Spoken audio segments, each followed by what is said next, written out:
Do the richest people you know buy or finance most of their cars? Most of the richest people I know finance cars. Really? Absolutely. So, rich people finance their cars, which sounds completely backwards. If you've got enough money to buy a Ferrari outright, why would you voluntarily borrow the money and then pay interest? Well, what he's describing here is actually a completely legitimate financial strategy. But here's the massive problem, because it's also exactly the kind of advice that can convince an ordinary person that financing a £50,000 car they can't really afford is somehow a clever wealth building strategy. And those are two very different things. I'm a chartered accountant, so let's actually run the numbers. Because by the end of the video, you'll understand why a millionaire might rationally borrow money to buy a Ferrari, and why copying them can make you poorer. It's all about investment of money, investment of your capital. Okay, this is the key to the entire argument. He's talking about something called opportunity cost. Imagine you're extremely wealthy and you want to buy a £1 million car. You've got two options. Option one, you hand over £1 million in cash. You've got the car, no debt, no interest, which is pretty simple. We've got option two. You finance the £1 million. Now you've got the car and you've still got your £1 million. And that's where things get interesting. Because if that £1 million is sitting underneath your mattress, financing the car obviously doesn't make much sense. You're paying interest for absolutely no reason. But what if that money is invested in a business, property or a hedge fund, or some other asset generating significant returns? Now, there's an opportunity cost of taking that £1 million out of the investment and putting it into a Ferrari. An example he gives is pretty extreme. He's actually got a hedge fund, and we're charging him X% for his loan with us, versus he makes 15% in his hedge fund. Okay, so let's simplify this. Imagine I have £1 million. My investments are generating 15%, which is a fairly generous return. But anyway, someone offers me £1 million for finance at 5%. Very simplistically, £1 million invested at 15% generates £150,000. And borrowing £1 million at 5% costs £50,000. So I've potentially got a £100,000 difference. Suddenly paying cash for the car doesn't look quite so obviously sensible. Why take £1 million out of an asset generating 15% to avoid borrowing at 5%? And this is where he makes this claim. He's earning money by financing his car. He's earning 10%. Yeah. And this is where I'll be a little bit more careful, because he's not really earning a guaranteed 10%. And that distinction is incredibly important. If I borrow money at 5%, that 5% is a cost I know I'm going to have. But if I invest money expecting to make 15%, that 15% isn't guaranteed. Maybe I make 20%, maybe I make 5%, maybe I lose 30%. Investment returns are uncertain and volatile. Debt repayments certainly aren't. So comparing 5% borrowing cost with 15% expected investment return as though the difference is a guaranteed 10% profit is pretty misleading. You're comparing a largely contractual cost against an uncertain return.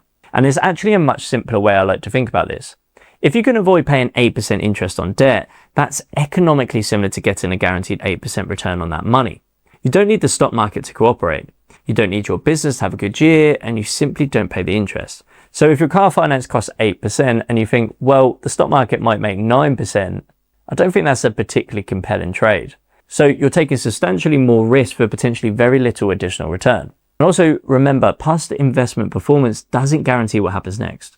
But here's why I actually agree with the original statement. So he sees it as a cost of capital to put it into a car, rather finance the car and get a better return on the capital. That's the important phrase, cost of capital. Someone worth £20 million isn't necessarily asking, can I afford this £500,000 car? Of course they can. They're asking, what's the most productive use of this £500,000? And that is a completely different question. Imagine you own a business. Every £100,000 you invest in to expand in that business historically generates £20,000 or £30,000 a year in additional profit. Someone offers you a car at finance at 5%. You might quite rationally think, why would I take this £100,000 out of my business to buy the car? And the original video actually acknowledges this. If you've got no use for the capital, or then you're going to buy the car and you're going to own it outright. This is probably the most important sentence in the entire clip. Because what's the alternative use for your money?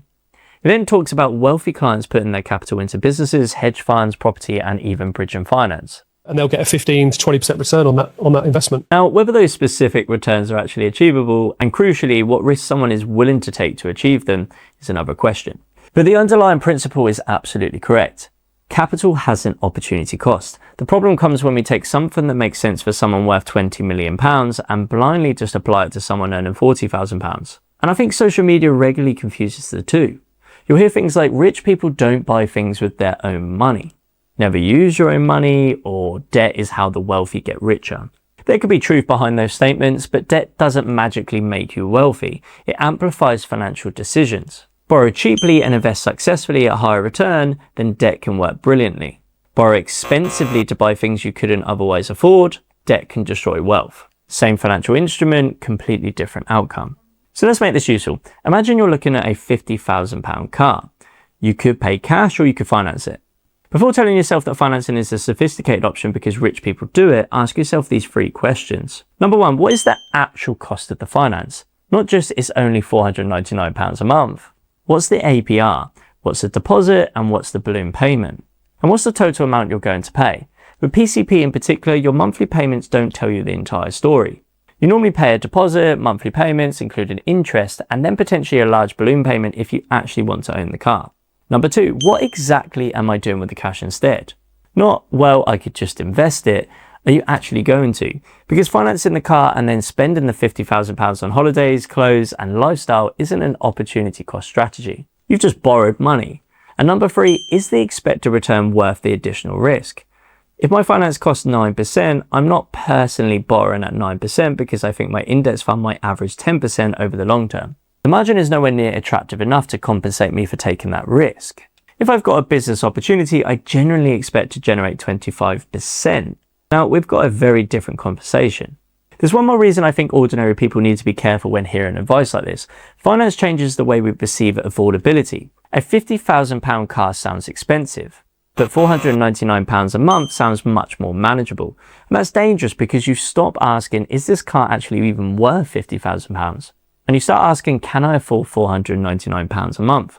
And those are completely different questions. This is particularly important with PCP. Lower monthly payments are partly possible because of a significant proportion of the car's value can be deferred into the final balloon payment. So always look at the total economics of the deal, not just the monthly payment. So I actually think the guy in this video is mostly right. High net worth individuals can have extremely good reasons for financing cars. They could easily afford to buy outright. But the lesson isn't rich people finance cars, therefore you should finance your car. The lesson is rich people think about the opportunity cost of their capital, and that is worth copying. Before you spend £50,000, ask yourself what else this £50,000 could be doing for me. And before you borrow £50,000, ask, is what I'm keeping that £50,000 for generally worth more than the cost and risk of this debt? Because if you can answer that question properly, you've understood this strategy. And if you can't, you're not copying the rich. You're just financing an expensive car. So if you enjoyed this kind of breakdown where we take financial advice you see online and actually run the numbers behind it, subscribe to our channel. And let me know in the comments, do you buy your cars outright, finance them, or do you think financing a depreciating asset is always a bad idea?